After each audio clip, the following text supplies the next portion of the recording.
Well, after striking worldwide fame, Olivia Newton-John became one of Australia's cultural assets. She was one of the world's best-selling recording artists. She achieved global recognition playing Sandy in Greece, and that was back in 1978. Joining me live is News.com contributor Melissa Hoyer. You would remember this well. She defined a generation in that role, didn't she, Melissa? Oh, absolutely. I mean, I think, when we all watched that movie, all we wanted to do was look like Olivia Newton-John. I mean, I think we probably all, even as if we were only young, once we did get to a certain age, we all bought those skinny leather pants. We all wore the off-the-shoulder black top. We all got the leather jacket. There was something about, Olivia who... She sort of was quite a chameleon in a funny way, because I mean, particularly in that role that she played in Greece, where she started off the very nice girl, and then suddenly she turned into this this little sort of sex bomb, sex kitten that I guess perhaps is in all of us somewhere. But certainly, exactly.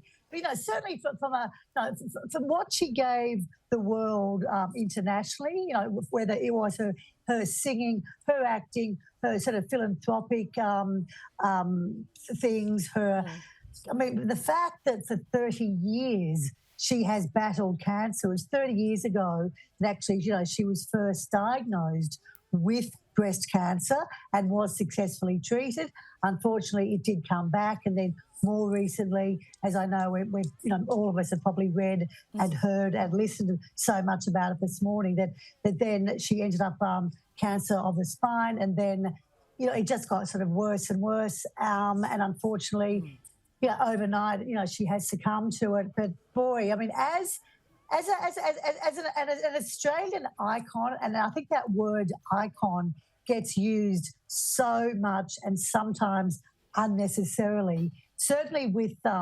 Olivia, there's no question that is what she is. I mean, I think you think Australia and you think icon. I mean, the amount of times I went to Los Angeles to cover that big G'day LA event that happens annually. I mean, if she would come down the red carpet, and one year I think she came down with John Travolta. I mean, the media and the crowd just went crazy, because suddenly you had these two, these two icons together, and two people who were great friends. And in the movie we looked at it and we thought, gee, they were so close. Was there something going on? But she was the first one to say, no, we were both in separate relationships, and they just played that duo on screen so well, and I think in her personal battle with cancer, then of course made her create her own cancer centre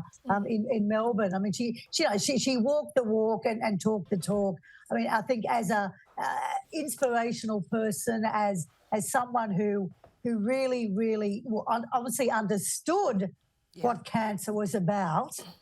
She was just an extraordinary woman. And let me say, so sexy as well. And from an era of fame before Instagram and really the internet, she was so classy without overstepping some kind of, imaginary line, if I can put it that way.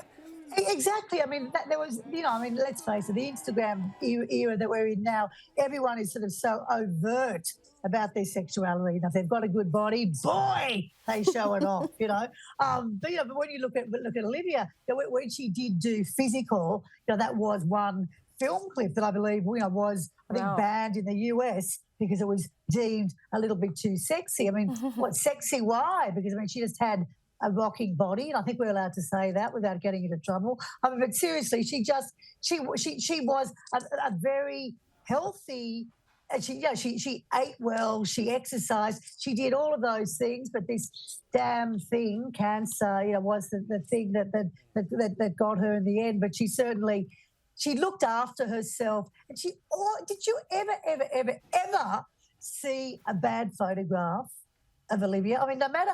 We all, sometimes there's a particular angle that we might take. We go, oh, my God, that was shocking. I never, every time I interviewed her, I met her, I spoke to her, I'd see her across the room at something, she always looked she was a star, and I mean that Yeah. in the you'd walk into a room and you'd go, oh my God, there's Olivia. She really had that X factor that sort of really very few people have nowadays. She sure did. Melissa Hoyer, great to talk to you this morning. Thanks so much. Absolute pleasure. Thanks a lot, Laura.